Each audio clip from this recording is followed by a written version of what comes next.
Picture चालू करो बे। बोलिए भाई, ये 11 सेकंड की क्लिप क्या बेईमानी नहीं है? मुझे लगता है कि इस पूरी जो बातचीत है, उस बातचीत को अगर हम संदर्भ में काट के देखेंगे तो बात समझ में नहीं आए। बाबा साहब अंबेडकर, ये भारत के संविधान की और बाबा साहब अंबेडकर की इससे बड़ी जीत नहीं हो सकती है कि जिन लोगों ने रामलीला मैदान पे खड़े होकर बाबा साहब अंबेडकर के पुतले जलाए थे, उनको गालियां दी थी। मैं दोबारा इसको दोहरा रहा हूं, गालियां दी थी। और 1990 में जब बाबा साहब अंबेडकर को भारत रत्न दिया गया था, तब तक एक बार भी कभी आरएसएस के लोगों ने, बीजेपी के लोगों ने कभी भी भारत रत्न देने की मांग नहीं की थी। यही नहीं, अभी और सुनिए। दिक्कत क्या है? दिक्कत क्या है कि आज उनको पता चल गया है कि अगर वो बाबा साहब अंबेडकर के साथ नहीं खड़े होंगे तो हिंदुस्तान का दलित पिछड़ा उनके साथ नहीं खड़ा होगा। यह मजबूरी है और कोई मजबूरी नहीं है। मैं कांग्रेस का पक्ष नहीं लेता, मैं किसी का पक्ष नहीं लेता, लेकिन एक बात मैं कहना चाहता हूं, बाबा साहब अंबेडकर को कॉन्स्टिट्यूएंट असेंबली में लाने वाले कौन लोग थे? जब बंगाल में उनकी सीट चली गई तो मुंबई से अपने एक साथी को इस्तीफा दिलाकर बाबा साहब अंबेडकर का चुनाव कॉन्स्टिट्यूएंट असेंबली में कांग्रेस के लोगों ने कराया था। और वो महात्मा गांधी की कांग्रेस, वो जवाहरलाल नेहरू की कांग्रेस, राजेंद्र प्रसाद की कांग्रेस थी, सरदार पटेल की कांग्रेस। बाबा साहब अंबेडकर को बाकायदा कॉन्स्टिट्यूएंट असेंबली का सदस्य बनाया गया, उनको कॉन्स्टिट्यूएंट की ड्राफ्टिंग कमेटी का चेयरमैन बनाया गया, उनको भारत की पहली कैबिनेट का मेंबर बनाया गया और लॉ मिनिस्टर बनाया गया। अब इस पर भी अगर आप राजनीति करना चाहते तो कर लीजिए। अरे बाप रे, ये तो धोती खोल रहा है। देखिए, बाबा साहब अंबेडकर और सावरकर एक साथ नहीं चल सकते।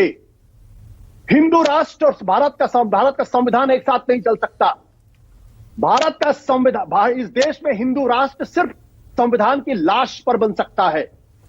और जिन सावरकर ने बाबा साहब अंबेडकर का अपमान किया था जब भारत का संविधान बनाया गया था, कहा ये तो अपशकुन है, इसको हिंदू कभी स्वीकार नहीं करेगा क्योंकि इसमें मनुस्मृति नहीं है। और बाबा साहब अंबेडकर मनुस्मृति के सबसे कट्टर आलोचक थे और तभी बाबा साहब अंबेडकर ने लिखा था एनालिशन ऑफ कास्ट। आज अगर इनको मजबूरी में बाबा साहब अंबेडकर की जय जयकार करनी पड़ रही है तो इसलिए करनी पड़ रही क्योंकि वोट बैंक की राजनीति है। मैं इसको कहता हूं कि बीजेपी, अगर कांग्रेस अपीजमेंट ऑफ मुस्लिम करती है तो आज बीजेपी अपीजमेंट ऑफ दलित करने के लिए मजबूर हो गई। हकीकत यह है, जो भी अमित शाह ने कहा है वो ऑब्जेक्शनेबल है, आपत्तिजनक है, नहीं कहा जाना चाहिए। और अमित शाह देश के बड़े नेता हैं, उनको फौरन आके माफी मांग लेनी चाहिए या कहनी चाहिए कि मेरे मुंह से निकल गया, देश बहुत बड़ा है, दलित बहुत बड़े हैं, उनको माफ कर देंगे। कुछ भी नहीं, लेकिन वो तो अगर आप उस जिद पर नहीं, वो आप पूरा अगर सुनेंगे आशुतोष, वो तो ये कह रहे हैं कि विपक्ष करता है, ये फैशन बन गया है, अंबेडकर करो। और उसके बाद उन्होंने कहा कि मैं आपको बताता हूं कैसे आप सिर्फ नाम लेते हैं और आपके कर्म अलग हैं। वाह बेटा, लगता है तुम गू खा के ही मानोगे। आपको याद होगा कि जब ममता दीदी के बारे में क्या बोला गया था, आपको याद है ना, मुझे बताने की जरूरत नहीं है।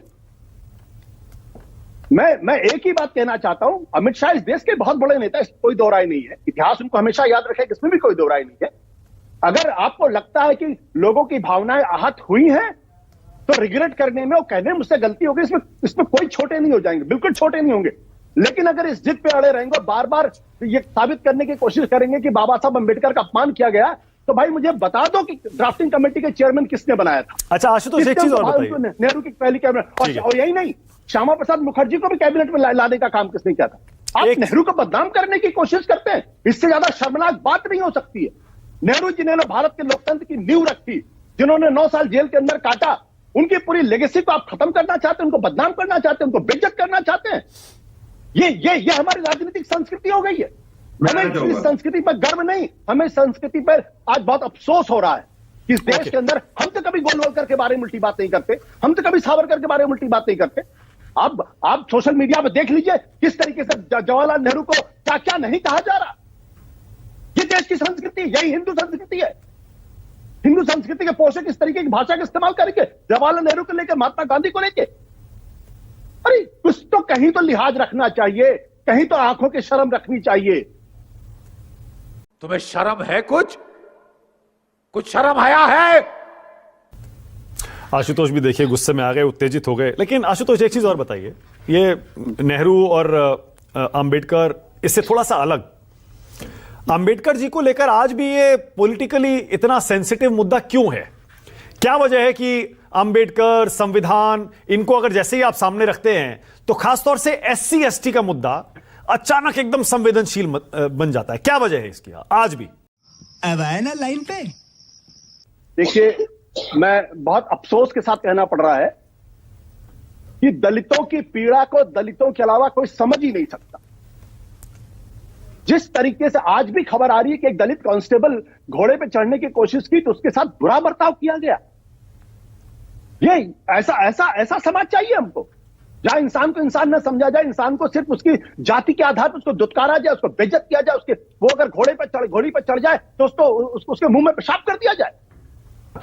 कभी इस पर भी आंदोलन होना चाहिए, कभी इस पर भी बातचीत होनी चाहिए। सवाल क्या है? सवाल यह कि हिंदुस्तान, भारत के इतिहास में एक वो काला अध्याय है जब इस देश के तमाम प्रभुत्ववादी जातियों ने इस देश के दलितों के साथ इंसानों से बदतर व्यवहार, जानवरों से बदतर व्यवहार किया है। और कम से कम RSS के प्रमुख मोहन भागवत ने इस बात को समझा, इस पीड़ा को समझा, उन्होंने खुद कहा। लेकिन आज के जो तमाम नए प्रवक्ता बन गए हैं, जिनको इतिहास की कोई समझ नहीं है, जो कुछ जानते नहीं है, वो कुछ भी कहते रहते। पर कहीं एक लाइन रखिए ताकि कल अगर एक दूसरे के सामने खड़े हो तो आंखों की शर्म रहे और एक दूसरे से गले मिल सके। आशुतोष, लेकिन ये भी सच है, एक सेकंड, नहीं आशुतोष, लेकिन मैं जानता हूं कि मलुक नागर जी हम जब भी मिलते हैं गर्मजोशी के साथ मिलते हैं। नहीं आशुतोष, लेकिन ये भी सच है ना आशुतोष, लेकिन ये आप कुछ भी बोलो, ये नहीं सुनने वाला। ये भी सच है ना, SC ST ने पिछले 10 साल में ही सही, अगर आप 10 साल का रिकॉर्ड उठाते हैं, बार बार बीजेपी को वोट दिया है ना, हर चुनाव में दिया है, मोदी को वोट दिया है, अमित शाह को वोट दिया है, 50% के आसपास वोट दिया है SC ST ने, बीजेपी में भरोसा जताया है बार बार।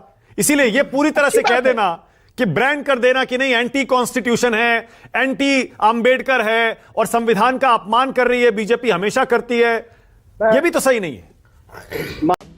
हमारे यहां ऐसा ही होता है। मानक, ये इसलिए क्यों ये बात कही जाती है? गोलवलकर, राजेंद्र सिंह, सुदर्शन, मोहन भागवत और आपके विवेक देबरॉय, एक लंबी फहरिस्त है जिन लोगों ने साफ तौर पर कहा कि भारत का संविधान जो है बदला जाना चाहिए, नया संविधान आना चाहिए। मैं कहता हूं अगर आपके पास वक्त हो तो बहस कर सकते हैं। नहीं एक सेकंड, नहीं आशुतोष, ना वन सेकंड, नहीं पुरानी बातें हैं वो ठीक है, लेकिन मैं तो आज की बात कर रहा हूं। आज भी अगर ये कह देना कि नहीं बाबा साहब अंबेडकर का अपमान किया, दलित नाराज है, इतना सारा दलित बीजेपी को वोट देता आया है, दे रहा है अभी भी। मानक आप कल की बात नहीं कर रहे हैं, मैं तो 1.5 साल पहले की बात कर रहा हूं जब विवेक देबरॉय ने मिंट में लेख लिखा था कि संविधान को बदल देना चाहिए। और अभी इस चुनाव के पहले भारतीय जनता पार्टी के 4 बड़े नेताओं ने कहा कि 400 सीटें मिलेंगी तो हम संविधान बदल देंगे। अब है हिम्मत तो बदल के दिखाओ बाबा साहब अंबेडकर के संविधान को, क्योंकि हिंदुस्तान में पहली बार समानता का जो सिद्धांत आया, उस सिद्धांत के तहत फिर क्यों दलित बीजेपी को वोट देता है आशुतोष? दलित बीजेपी को वोट क्यों देता है इतनी बड़ी संख्या में? फिर तो इसका मतलब ये तो नहीं कि सारे पाप धुल जाएंगे, या कांग्रेस पार्टी को भी वोट मिलते हैं इसका मतलब तो नहीं सारे कांग्रेस पार्टी के पाप धुल जाएंगे। शहाबुद्दीन भी इस देश के अंदर लगातार चुनाव जीतते रहे ना सिवान से, क्योंकि अगर आप जीत रहे हैं तो इसका मतलब ये कि आप अपराधी नहीं है, आपके सारे पाप माफ है। ये बड़ी अच्छी बात कही आप। आलोक नागर जी, राज्यसभा की सीट को लात मार के आया हूं, आपको शायद पता नहीं होगा, मैं बता दूं आपको। मुझे पता है, उनमें से नहीं हूं जो सत्ता के लिए। हाँ देखिए, भारतीय जनता पार्टी को एक चीज स्पष्ट करना पड़ेगा, या तो हिंदू राष्ट्र चाहिए या बाबा साहब अंबेडकर का संविधान, दोनों एक साथ नहीं चल सकते। क्योंकि बाबा साहब अंबेडकर ने कहा था हिंदू राष्ट्र का विचार इस देश में महाविपत्ति है और इसको हर हालत में रोकना चाहिए। ओके, अरे देवा, ये गड़बड़ है बाबा। 11 सेकंड का क्लिप दिखाकर आप क्या साबित करना चाह रहे हैं महिमा जी? पूरा बयान क्यों नहीं दिखाते आप? मैंने सुनाया, आप कहें तो मैं फिर से आपको दोनों बयान सुना देता हूं। 11 सेकंड के क्लिप को उठाकर क्या आप बेईमानी नहीं कर रहे? नहीं।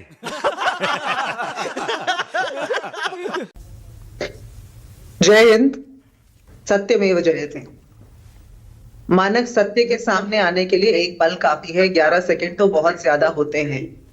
और खबरदार, ये आज चेतावनी है देश के हर दलित की, हर पिछड़े की, हर महिला की, हर उस व्यक्ति को जो बाबा साहब के नाम के साथ खिलवाड़ करने का प्रयास करे।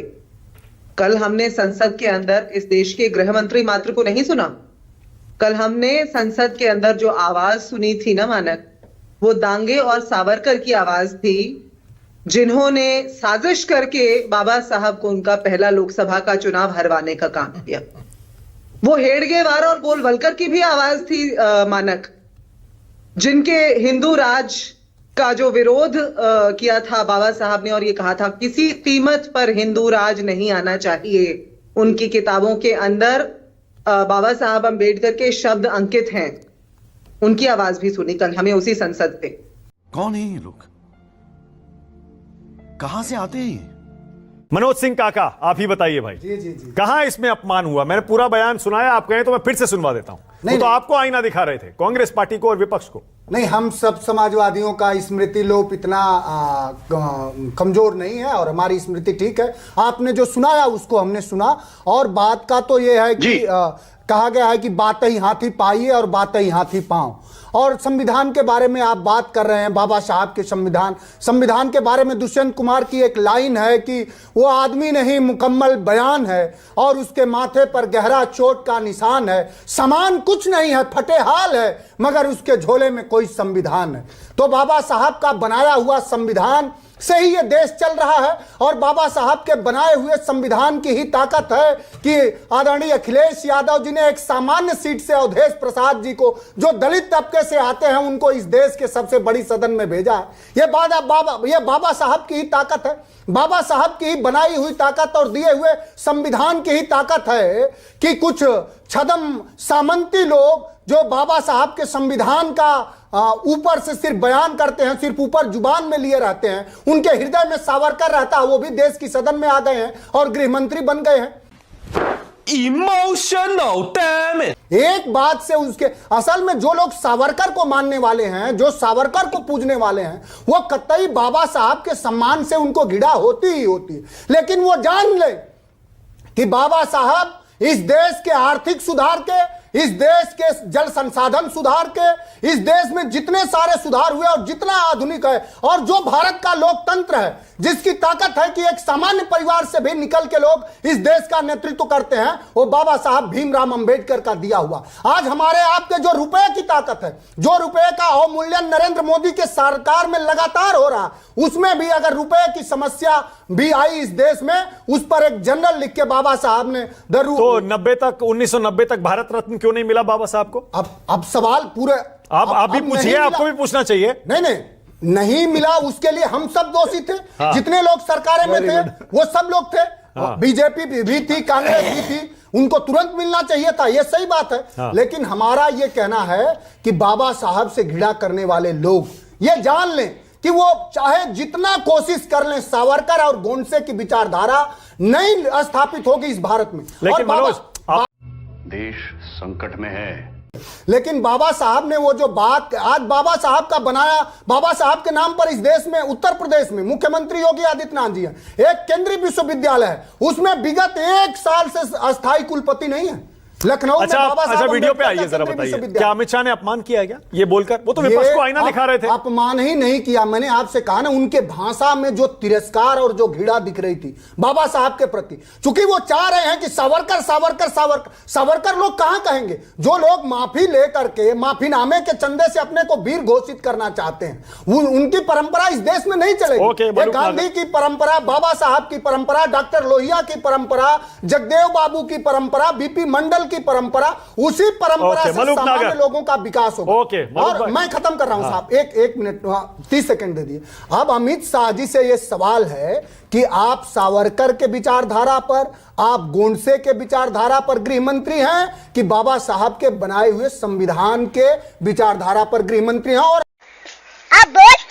आपने जो शपथ ली दुर्भाग्यपूर्ण है। जिस हिंदू राष्ट्र की बात करी जाती है और हिंदू राष्ट्र का आंदोलन चलाने वालों को भारतीय जनता पार्टी मूक समर्थन करती है, जो बाबा साहब के विचारधारा के पूर्णता खिलाफ है। आज उत्तर प्रदेश की सदन में एक हमारा विधायक यह आवाज उठाया कि झांसी में जो नौनिहाल मर गए उनको न्याय दिया गया, वहां के तानाशाह विधानसभा अध्यक्ष ने उनको निलंबित कर दिया। तो जो सरकार हर तरह से तानाशाह हो गई है, उस सरकार से बाबा साहब के, पूज्य गांधी के, डॉक्टर लोहिया के, श्रद्धेय मुलायम सिंह यादव जी के, नेताजी के विचारों का आप कहां उम्मीद कर पाएंगे कि उस तरह के विचारों का वो मलुक भाई जरा बताइए अनुसरण करेंगे? क्या ये इतना छोटा पहले कभी नहीं हुआ होगा।